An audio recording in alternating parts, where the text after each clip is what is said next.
Well, welcome to Valemount Votes. This is VCTV's series of one-on-one interviews with candidates for council, for mayor, for the regional district, Area H representative, and for the school district, 57 Robson Valley candidates. And we're here today with Donnie MacLean, candidate for council. Welcome, Donnie.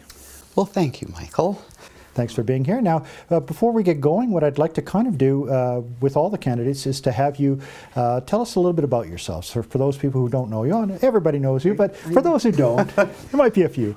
I was raised here. My family moved here around 1960, at which point I was only a few years old. And of course I went to school here, was raised here, and then left for school and work, and came back in 2000 with my family. And we've loved it here and been here ever since. My family has deep roots here. My dad was the first mayor. Mm-hmm. Very nice. Tell us about your family. You're married, kids? Yep, I'm married. I have one child. His name is AJ, and he is a graduate of University of Northern BC. He's home with us for the summer. He works out at the fire control base at Wildland Fire Control. So we've been lucky to have him home over the summer, and this summer with our grandchild and his wife with him. Oh, isn't that nice? Yeah. Very nice. And what do you do for a living? I've done numerous things since I've been back, but currently I work with my husband in our small business, Green Star Forest Solutions, where we do forestry consulting, some of it in town for the local community forest, some of it for licensees, BC Timber Sales, and currently out of Edson, Alberta for a licensee over there for the pulp mills. Okay, great. Well, what we're doing now is we're giving the candidates all an opportunity to make opening remarks, an opening statement, up to 3 minutes. And you can either look into this camera right over my shoulder here, or you can look at me, whatever you're more comfortable with. Okay. And go ahead whenever you're ready. All right. Well, thank you. So as Michael stated, I'm running for a councillor position in the village of Valemount. I'd like to thank he and VCTV for giving me this opportunity to address the local TV audience as part of my campaign. Valemount is my home, and I would like to make a positive impact by serving this community and doing my part to improve it. I was raised here, as I said, left for education and work, and returned in 2000 with my own family. Over the years, I've gained leadership experience in my professional life as a supervisor and a business owner, and in my community life by volunteering and sitting on many different boards and committees over the years. I'm currently the chair of the Columbia Basin Trust Local Initiatives Adjudication Committee. I'm aware of the time commitment required to be a good councillor, and I'm prepared to do everything in my power to make informed, constructive decisions. I'm at my best working as part of a team. The mayor and council are your team, working together to find the facts, debate the issues, while considering fellow councillor and staff positions, and then supporting the decision that has won the vote.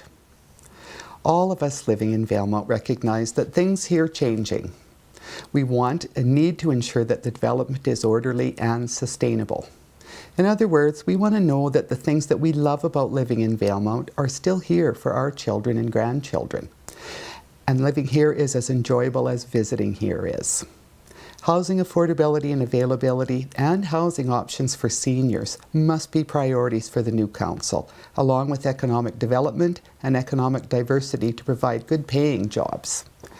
I would like to see at least as much focus on building a diverse economy here as there has been on attracting tourists over the last few years.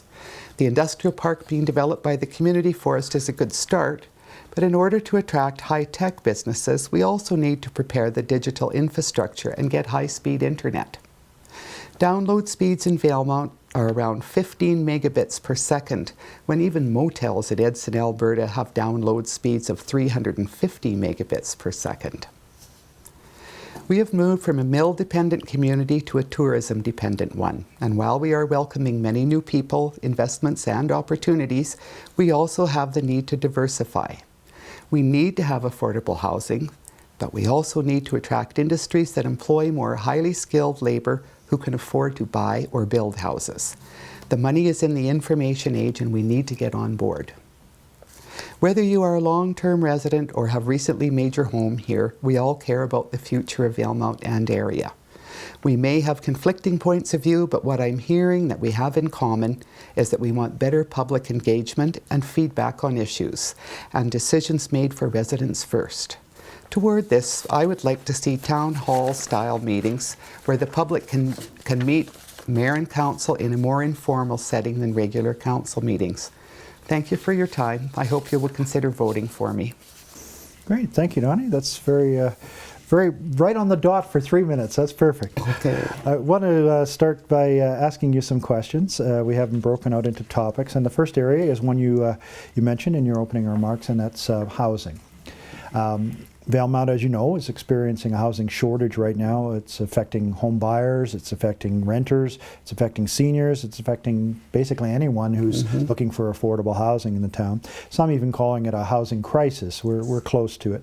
It's a serious situation. It makes it difficult for not only the local people, but for people who want to consider moving here and who are considering taking employment in the area. We've heard stories of people who are qualified come to the area and not be able to take the position because they couldn't find housing or they couldn't find suitable housing. So it's obviously something that is an issue, and that's why we're talking about it today. The current council's taken some action on this. Back in the fall of 2016, they struck an affordable housing committee, which deals with some of the issues, planning of projects, zoning, bylaws, data collection, that type of thing. Then they also, about 6 months ago or so, agreed in principle to set aside some land for an affordable housing project in the village to be determined at a future date. So they've been taking some steps. We have two questions for you on housing. The first one is, what do you believe is the role of municipal government in addressing the housing issues we have been and will continue to face? And once you've answered that, we'll talk specifically about your ideas about housing. But what's the role of municipal government in your opinion? Municipal government can facilitate. We shouldn't necessarily own it or build it, but we can facilitate, donate the land, partner with private developers, and lobby the provincial government for funding and direction on developing housing. I totally understand what you're talking about. We've had two professionals come to work for us, look for suitable housing for their families here, couldn't find it, couldn't take our job. Yeah. So it's unfortunate, but it is happening, and action needs to be taken. So let's talk about action. So what do you believe that council should be working on over the next 4 years to deal with the housing issues here in Valemount? And do you have any specific ideas on housing that you would bring to the table if elected?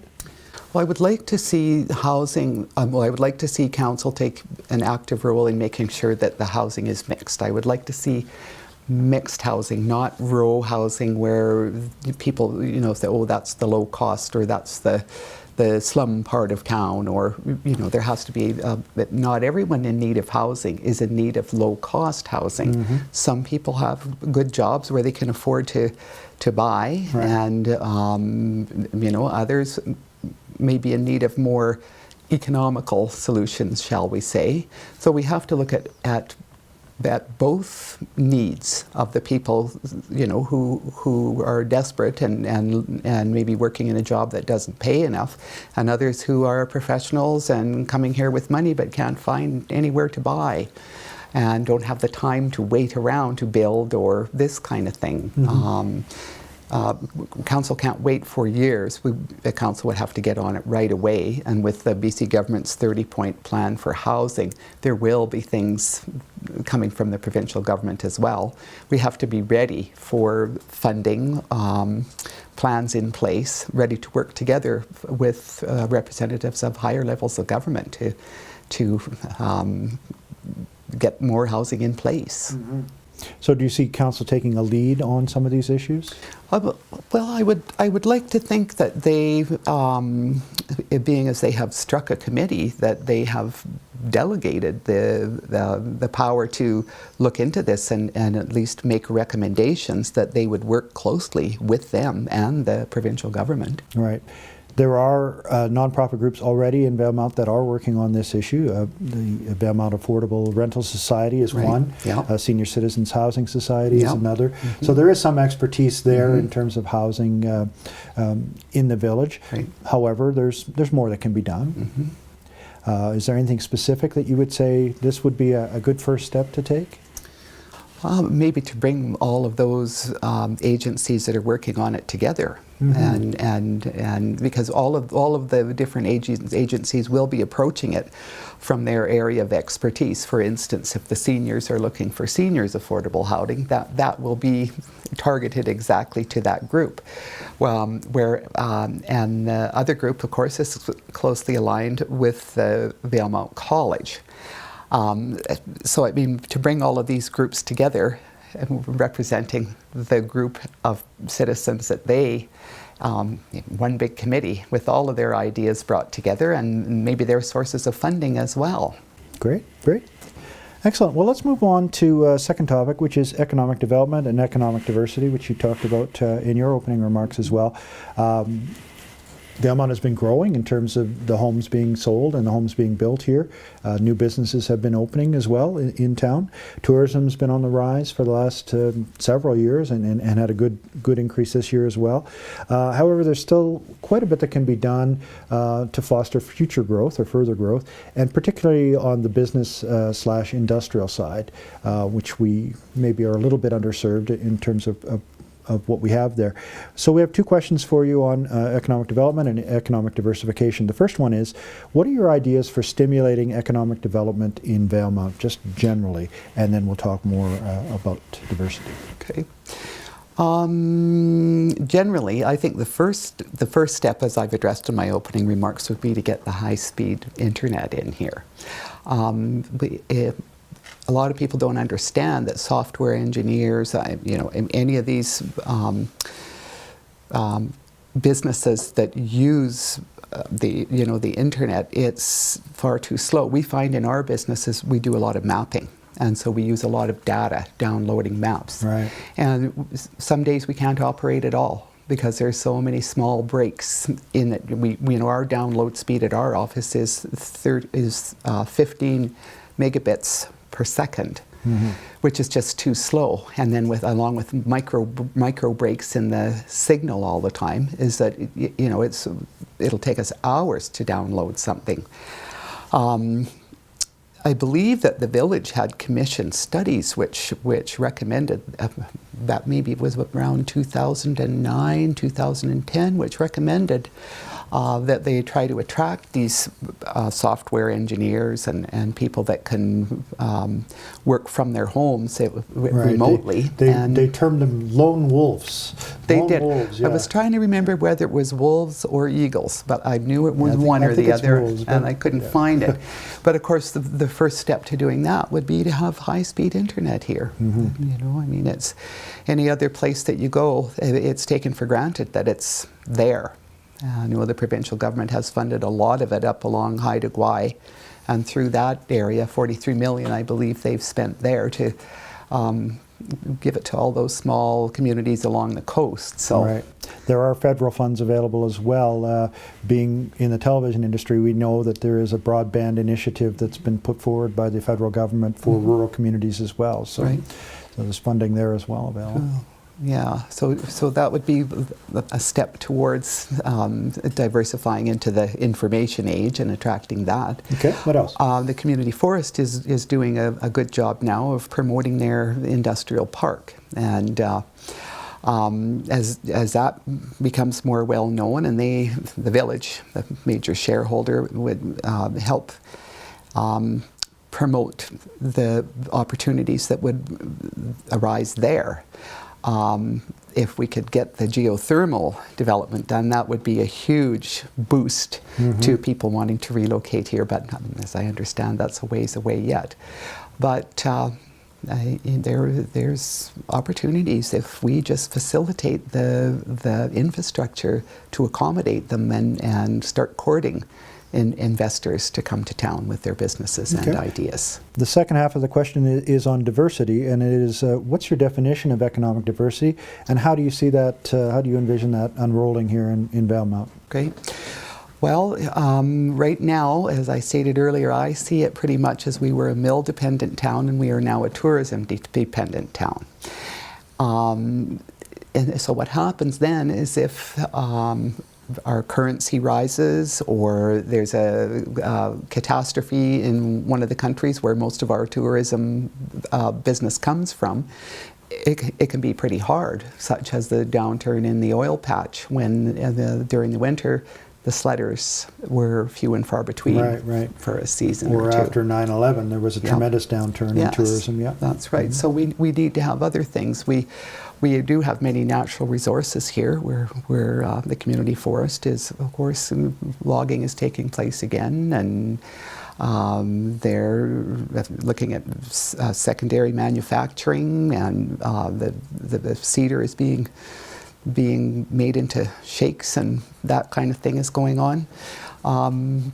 That's the kind of thing, so that we're not all dependent, our eggs are not all in one basket, so if something goes wrong, you know, I mean, if we did get some of these, you know, like say one of the big computer companies set something up here, their engineers may well love to be here where there's a 5-minute commute and $1,200 a month for a house compared to an hour and $4,000 for a house at the coast. There may be opportunities there because there are benefits to living here.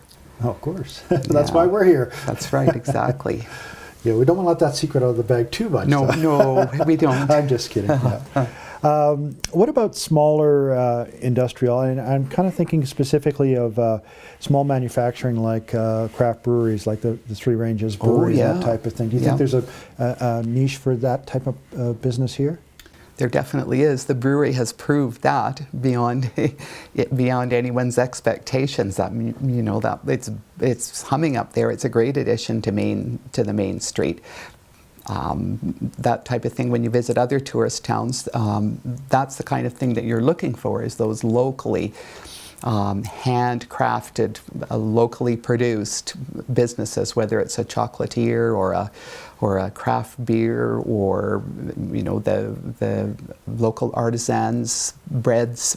That's the Swiss Bakery is an example of that. It's very popular as well, because that's what tourists are looking for, is with the local flavor, as they say. Yeah, absolutely. I know that's what I do when I go to towns. I want to check out not the chain stores, but I want to find those handmade things that you can find. Exactly. Yeah. Let's move on, if we can, to our third topic, which is on air quality. According to the BC Lung Association's 2017 State of the Air report, Valemount had the worst measured air quality in all of BC in 2016, nearly double the provincial annual average objective for PM 2.5 emissions, exceeding the provincial baseline of 25 micrograms per cubic meter on 72 out of 365 days. That's the most current data that we have. Don't have anything from 2017 yet. And there were no wildfire-related smoke advisories issued during the summer of 2016, not like there was this year and last year. So the question is, do you have a plan for addressing this important health concern of poor air quality for Valemount? And if so, could you provide the specific actions you would recommend to help alleviate the situation? I know that the air quality is very poor, and that we cannot hope to be a resort community with a problem like poor air quality. It's pollution is what it is, but I recognize people here need to use wood stoves. Probably the thing to do would be to reinstitute the Clean Air Committee, which we had a committee that had been funded by, I believe it was the province, in around 2007, 2008. And funding ended and the committee died, but we had a committee that was actively involved in the measurements, in getting the proper measuring instrumentation for us. We discussed this at length last night, and there was all kinds of solutions or potential solutions, talking about funding for the the wood stove exchange, where people, if they had an old wood burner that wasn't, performing at peak or wasn't high efficiency, they could exchange it for a new one and get a partial refund of their money. As you and I were talking earlier, it would be nicer if it could be a higher portion of the money, if maybe we could bring some other institutions or levels of government on board to refund a larger percentage of the money to make it more affordable for all groups. Right. There's also been talk about continuing to petition BC Hydro to stop this two-tier electrical billing for towns where there was no natural gas. So those of us in town that heat with electricity hit that tier 2 within about 6 days of, the billing period, because we're using a lot more electricity than those who are just lighting with it or that kind of thing. So there is that about making electrical more affordable. We have been hugely affected by the BC Hydro dam down at Mica. And perhaps that would have been a good benefit for us who have been so, a lot of our good valley bottom land is underwater or gone. And that could have been a good benefit for us to have had something from BC Hydro. Apparently that is not happening anytime soon. Those from the UBCM have said. There's education about how to burn. They've been doing some of that.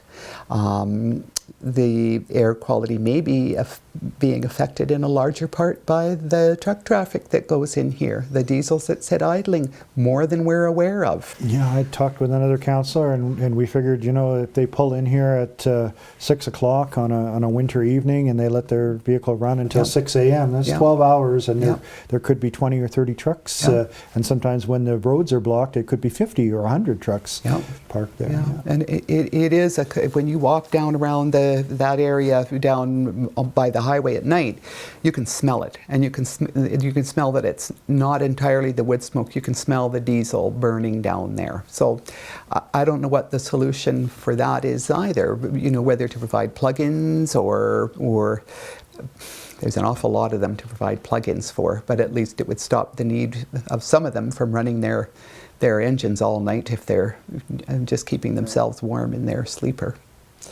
I really don't know what else to say, but we do need to address the problem, because we cannot trade off our health. Right. Yeah. And that is happening for sure. Can I ask a personal question? I understand you have a family member that was severely affected by the smoke. Yes. In the past. And my mom had developed congestive heart failure after breathing in wood smoke for a period of time over the winter. My husband has asthma. He hasn't had an attack in years, but that same winter he started having attacks again. The smoke was horrendous. You're the third person in 5 or 6 of these interviews that I've had who either said that they have had, or a family member have developed asthma that never had it before. I think the evidence is pretty clear that something needs to be done. I think it is too. I know that other places, they have established a correlation. The health authority for, I'm sorry, I can't remember the name of the place right now, but the article explained how it was done. It was like they took the measurements of the pollution in the air and compared them to the respiratory problems billed to the medical plan at the local clinic for the period, and established there was a direct correlation. Well, I think I take it from your comments that this is something that will be important to you as a councillor if elected. Yes, it is. Okay, great. Let's talk about our next topic, which is leadership, communication, openness, transparency. Being a councillor, as you know, requires numerous skills. Leadership at times, consensus building most of the time, effective communications, the ability to take the concerns of Valemount residents to other levels of government and make your point, sometimes forcefully if necessary. And also the willingness to listen and to respond to the concerns of Valemount residents in a fair, open and transparent manner. So we have two questions on this. The first deals with kind of the administrative side, because it is important, and that is the position of Chief Administrative Officer for the village. That person is responsible for managing the affairs of the village. They work as council's lone employee. They are the liaison between council, but that person also manages all of the village staff as well. So it's a very important position. In the last 4 years, Valemount has had 7 CAOs or interim CAOs while they've been looking for CAOs, which results in hiring costs, which results in termination costs. I believe there was a study done with regards to one of the administrators, which was an expensive study, as I recall. Also, it involves instability in village operations, because you have to keep replacing your chief operating officer, your chief administrative officer, and that creates problems with that person getting up to speed and learning how to do it. So my question is, if elected as a councillor, what would you do to try to help avoid this constant turnover of the most key senior position of CAO in the village? Well, we'd have to determine what was causing the turnover. Why didn't people last here? Why were they not considering it a career move when they came here? What are we lacking? What is lacking about this position? Is it the pay? Is it the lack of housing?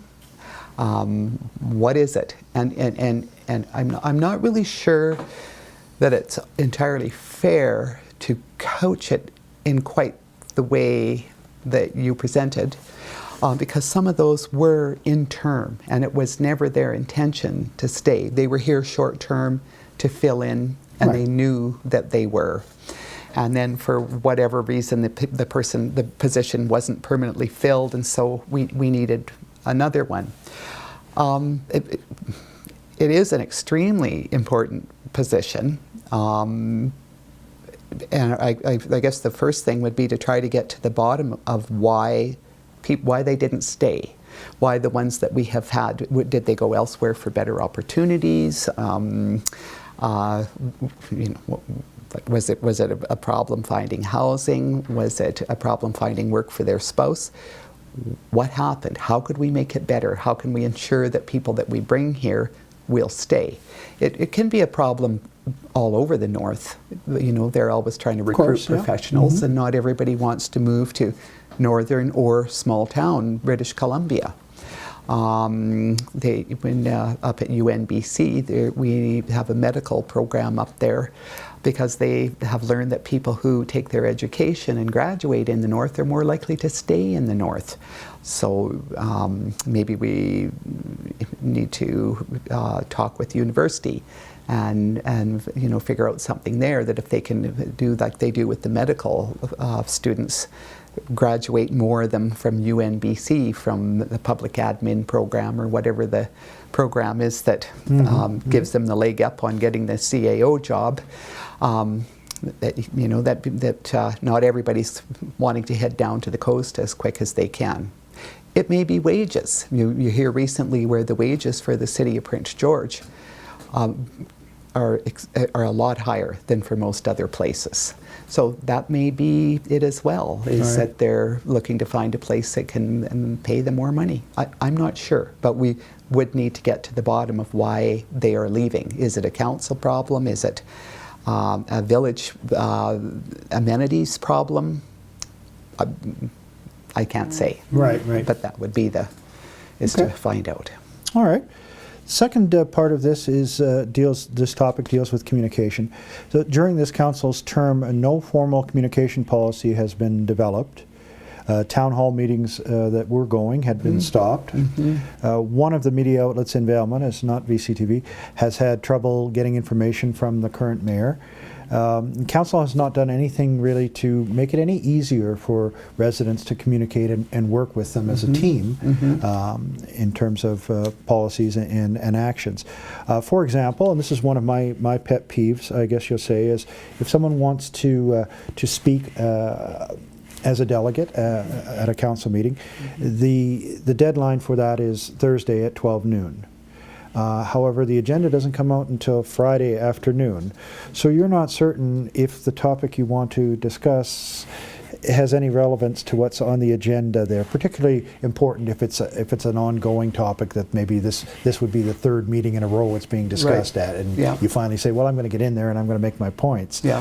However, it's not on the agenda for that particular time, and so it's kind of confusing. It's the cart before the horse kind of thing. Also, in terms of public comments, and I've had a number of people mention this to me, is they do have public comments at the end of the council meeting, and you're given 2 minutes to speak. What some people find is a problem is that you can speak to an item that's on the agenda. However, you can't speak ahead of. If council has deliberated and voted, basically you're just speaking in favor of it or speaking opposed to it at the end of the meeting, but it carries absolutely no weight because they've already made their decision. Whereas some places like McBride and others, communities, have, they approve the agenda, they approve the minutes, and then they have public comment on anything that's on the agenda. So that, you know, if you have some information or an issue that you want to discuss about something that's on the agenda, you can make your point, and then when council goes to deliberate, they have that information. Right? And I've already had a chance to speak to a couple of councillors, and one of them said, you know, there's been a couple of times when we could have used that information. We made the decision and then we heard something that went opposite to what we had decided, right? So communication is a bit of an issue there. So the question is, if elected, what would you do as a councillor to improve communication between mayor and council, Valemount residents, Valemount's media, to provide a more open, fair, and transparent process that would actually encourage public participation rather than deter people or put them off from participating? Well, it would probably be good to solicit ideas from people like you. And especially you're hearing you have other ideas on it's being done differently other places. So correct me if I'm wrong, you're saying that before they deliberate, they should have public comments on what they're going to call for a motion or call for the vote on. Exactly, yeah. Okay, so I was just trying to think how this might affect council meetings. I guess it could delay if there was a whole lot of comment on it, but I think that it's a great idea, especially since, like you say, is that there may be new information revealed or things that they should be considering, then there should be an opportunity. And you have approached the council about this already, this being a problem? Not that specific concern. It's really not my place in the media to approach them. No, okay. But in terms of overall communication, it's some of the issues that I've noticed, that other people have noticed and passed along. I think it's a great point, and it would be something I'd be all for. Right.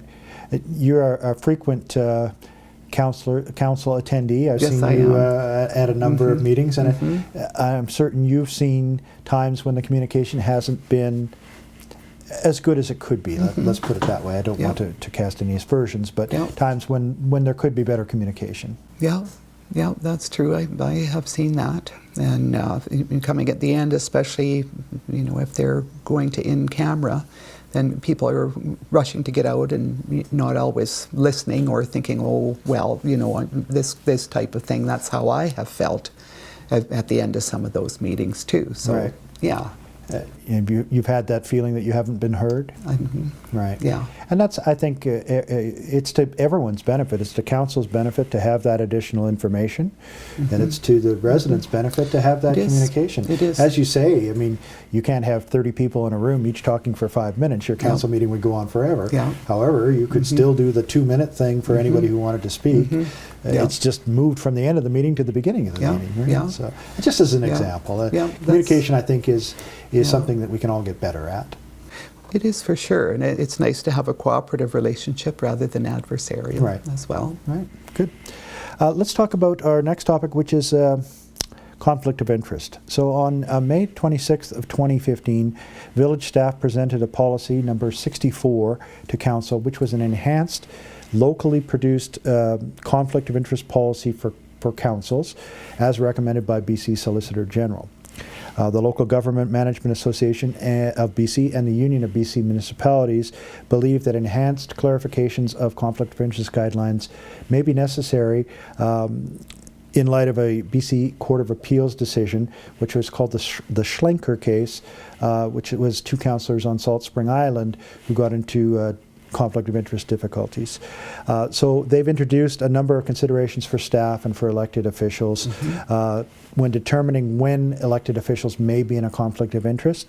And some of these are contrary, they run contrary to what's in the community charter, which we're operating with. Policy 64 was narrowly adopted by a 3-2 vote with Councillor Reimer and Mayor Townsend opposing.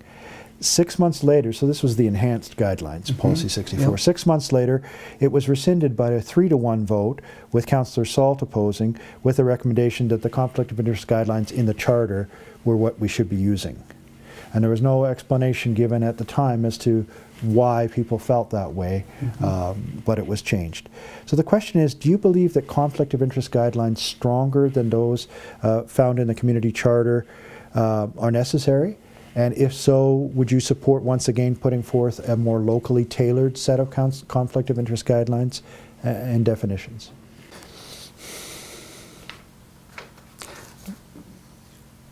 And so the charter has a sort of a base onto which it's recommended that you build. Is that my understanding of what you said? Some communities choose to use the charter. Some communities have felt that the charter doesn't go far enough in protecting the councillors and mayors and organizations that they work with. So it's kind of split. Okay. Well, I would like to see it beefed up for the protection of the council and for the agencies that they work with. But I would like to see it adopted and put into place, not changed at whim or will under, you know what I mean? Is that it's been changed twice now. Is that what you're saying? Yes, they started with what was in the charter, then they adopted a more enhanced policy, and then they went back to the charter. But there was no background given. The background was in camera. Not the public was made aware. Okay, yeah, because it would be my concern that it seems to me that it should be done right and put into place, and then only changed if it becomes obvious that there is a failure to cover a certain situation that is happening. As a longtime resident of Valemount, you know that most of us are involved with numbers of organizations, and council members are no different. Sometimes they're appointed, sometimes they're personally on a board or involved with a society as a member. It's always been clear to people working that anything dealing with money is an obvious conflict of interest, right? You can't benefit from a decision you make, or your family can't benefit from a decision you make. What they're finding now is that even if money isn't changing hands, if you're a member of that board of directors or you're a member of that executive on the board of directors, or even if, and this is where it gets really tricky, even if you're just a member of the society, if you vote on something that has benefits to that society and you're a member of that society, you could be in conflict of interest. You wouldn't think so, but this is where the legal decisions are coming out that are saying we need to protect ourselves more from that. And in a small town, it's hard. It's very hard because you're hard pressed to find anyone interested enough that's not involved to want to do the volunteer time or to sit on a board. If you have no interest in what the board was set up for, why would you want to sit on it? And that is a problem in these small towns. It's hard to find uninterested parties. So I can understand how it would have to be tailored for local consumption. Yeah. It's very challenging, and I think it has a tendency to perhaps go too far to make it so difficult that if you're on council or a mayor, you couldn't serve on anything because you'd be in a conflict, and that's just not the intent of the guidelines, I don't think, right? That just kind of takes it out. Yeah. Okay, well, thank you. We'll move on to our next topic, which is the Rainbow Crosswalk.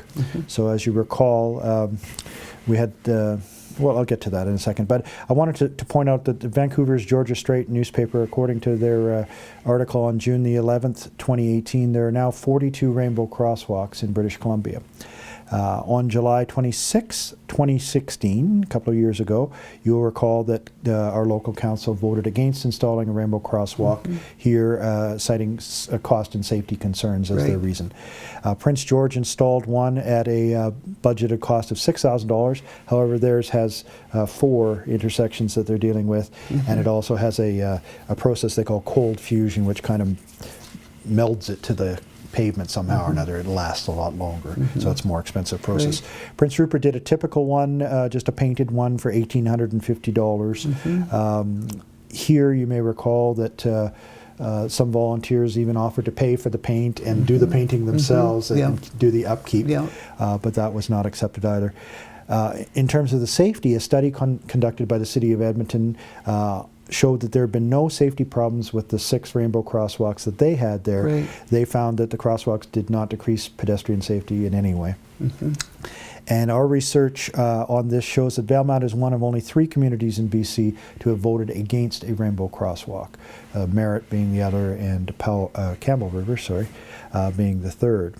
So the question for you is, Donnie, given that rainbow crosswalks are seen as a recognition that a community is considered LGBTQ2+ friendly, if elected, would you support the installation of a rainbow crosswalk on a public street in Valemount, and why or why not? I personally would have no issue at all. And a number of places that I visited, I'm sure that there's more unofficial, maybe. Up in Haida Gwaii, the small village of Masset, there's 2 of them. Prince George has more than one at the mall, coming out the doors of the mall, between the parking lot and the doors, the main doors to the mall. There's one painted across there. Private one. Yeah, it's a private one, but if these businesses see it as welcoming and friendly and a sign that they are inclusive, then I agree. If the people of Valemount want one, and we can come to agreement as to where to put it, and the costs, we have the money to pay for it, I would have no issue at all. I'd be happy to be a part of voting for it, and open to other ideas for whether it's inclusive for the sexual orientation or races or ethnicity. We are all one, and anything we can do to make people feel more welcome or feel more comfortable or safe, then I think we should do it. Great, thank you. Another topic that we want to cover today is cannabis. As you know, recreational use of cannabis becomes legal in Canada on October the 17th, which is less than 2 weeks away, believe it or not. It could potentially have a major impact in lots of communities, including Valemount. Municipalities across Canada are looking at their options for it and frankly struggling with what to do. So it's a 2-part question for you. If elected, would you support and encourage entrepreneurs to start up marijuana retail outlets in the community, or would you support sales only through BC government cannabis stores, or are you in favor of banning the sale of recreational marijuana in Valemount outright? So those are kind of the 3 options that are on the table now. You know, I hadn't given that a lot of thought, because when I was thinking about the cannabis issue, I was thinking more along the lines of somebody setting up here to grow it with geothermal or something along these lines, where it would be a much larger operation that could create a lot of employment. And economic development. And economic development. Yeah, I was kind of looking at it that way, and I hadn't thought of entrepreneurs setting. You know, it will be legal, just like alcohol is, just like cigarettes are, but I would like to see it, if it has to be sold here, I would like to see the proceeds benefiting the people through the BC government liquor store or branch or on it. I would like to see the profits go back to the people, because like liquor, when there's fallout from it, it's usually the medical system and the BC government and the police system and the rest that have to deal with it. So we should be at least realizing the money that comes in off it. Okay. And the second part of this question is, what do you believe should be the laws on cannabis growing in Valemount proper? So according to what I've read, you're allowed to grow up to 4 plants for personal use. What do you think should be the laws, if any, about growing it, at that quantity in Valemount? So this is a provincial law? Yes. But with yeah, that's a good question. I'm not sure whether it's federal or provincial. So what are you saying? Are you asking me if I think the village should make their own laws regarding that? Yeah, it's kind of a strange issue because 4 plants shouldn't have an adverse impact. However, there's the question of, are you growing it inside? Are you growing it hydroponically with a lot of electricity being used? Are you growing it in a way that the smells of the growing would impact your neighbors? So you're thinking, does somebody want to only grow it outside or inside? Or it's another one of those tricky questions. Yeah. I would assume that if it's legal across Canada, then I don't think the Village of Valemount can change criminal law. I don't think we have, the authority to change criminal law.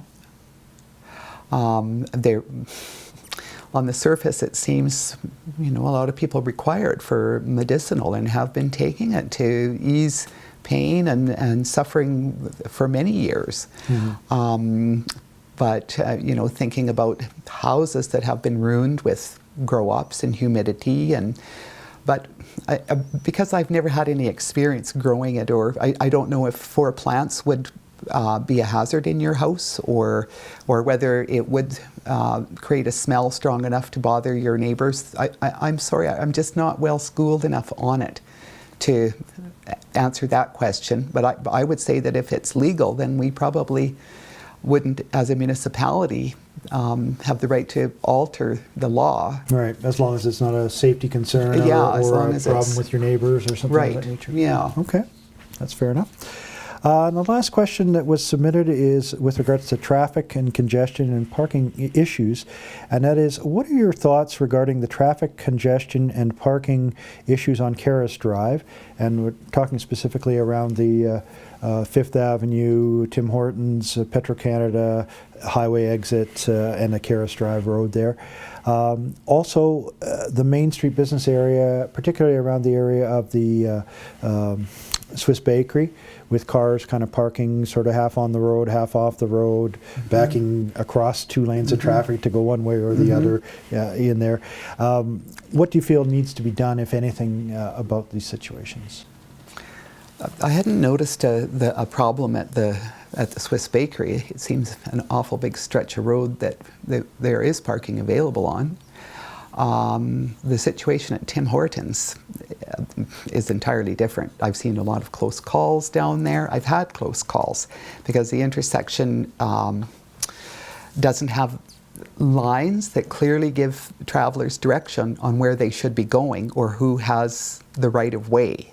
And there's so many intersections ending at one place that perhaps we should have done a bit better job of designing that before we let them open the entrance there to vehicles. And a lot of the problem is truck traffic, right, blocking the entire intersection, going straight across, going in. And I'm not sure what has to be done, but one thing that does have to be done is better lines on the road, showing you what lane you should be in and where you should be. Right. I've had some personal dealings with that. Almost had accidents with people coming off of the where you should be yielding, coming off onto 5th Avenue, or turning without looking. They'll semi-trailers will come off the highway going towards Kamloops, and they'll turn left onto 5th, and then they'll turn right immediately onto Caras without looking. And cars are, and then there's pedestrians, especially in the summertime, from all the bus tours on both sides of the street there. I know. They're taking pictures of our lovely sign, right? And they want that to be the frame for the mountain behind it. And I've had that too. You see them at night. And Yeah. Somebody's going to get hurt there, I'm Somebody afraid. is going to get hurt, yeah. And the trucks parked along, like we talked earlier about the air pollution, and they're parked. I don't know who is in charge of enforcing, because sometimes they're parked facing the wrong way, or they'll pop out at you when you're coming along towards the post office or that. And maybe more enforcement of the don't park here, or that kind of thing, along with better lines and direction on the road. Maybe for an example of a suggestion, the Ministry of Transportation could be brought in and say, this is not a good design here, and it's dangerous. Yeah, I would have thought they would have had input into it. I think they did, actually, but there's a couple of things I think maybe they don't realize, and one of them is that one of the Petro-Canada exits right at the stop sign there. It does, yeah. And one of the Tim Hortons exits is a little ways down from that, but the other one is right there, and it's right in front of the turning lane. So I've seen people coming, going west on 5th Avenue to make the turn onto the highway, and then somebody coming out of Tim Hortons making the right turn to go onto the highway as well, and almost hitting each other there. Yeah. So you're thinking maybe close off one of the exits on either. I think they definitely need to I think so too. Look at it. It would contribute to congestion within their yards, but that's safer than on the main roads. Yeah, absolutely. Okay, well, thank you very much. That's the questions we have. Now, I've got one question that we've kind of specifically tailored for you that I want to ask, and that is, we talked about this earlier in your opening comments. You have politics in your blood, in your family, right? Your father was first mayor of Valemount. What year was that, by the way? It was 1962. 62, wow. You have a wide range of skills, as you've outlined, but you've resisted running for office until now. So what made you decide to run at this time, and what do you feel that you can offer? What's the best qualities you feel that you can offer as a candidate for council? I think it was the 4-year term that made me decide to run now. Is that I thought, if I don't do it now, I've got to wait 4 years. I've always worked another job outside my husband's business. I've worked here. I was working at the mill when it shut down. I was kept on as the site manager for years then. I have worked at Yellowhead Helicopter as an occupational health and safety officer. I've worked at the village of Valemount, but always in the background I worked for my husband's small business as well. And in recent years, my mom, who of course was the First Lady of Valemount, is needing more and more help. So I quit outside employment, worked just with my husband in the business, and spent more time with Mom. But I'm finding that I now have enough time that I could dedicate myself more to dealing with the councillor position if elected, not having that outside employment, just having our small business and my house and family to run. Just. Yeah, just, yeah. That's a lot. Yeah. I have worked at the village and see how things work there. I enjoyed it, enjoyed all the people, and thought I'd like to be a part of this at a different level. I'm well known around town. I love living here for the small town flavor. I go to Prince to visit family, or back to the Okanagan, and I find that I have to get used to that city thing again, where you don't look at people on the street because they think you're weird. But here, if you don't look and say hello, they think you're weird. I've been here most of my life. I took a short break of about 23, 24 years, but we always came back, whether it was to pick blueberries or pick mushrooms or help the folks with firewood. We always came back, and every time we pulled into the valley, I was stunned by the beauty. I had forgotten. I've forgotten how beautiful it really is here with the mountains, and even in the midst of winter, it's beautiful here. I think I have a rapport across different age groups in the village. I have many different ages of friends and acquaintances, and I feel that I could serve, because my heart is here, and with my friends, and I understand the issues. I really am excited about being given this opportunity, and I know that I could do a good job. Excellent. What a great answer. All right, so thank you very much, Donnie, for answering our questions. As we did at the beginning, you now have 3 minutes to make a closing statement and closing remarks.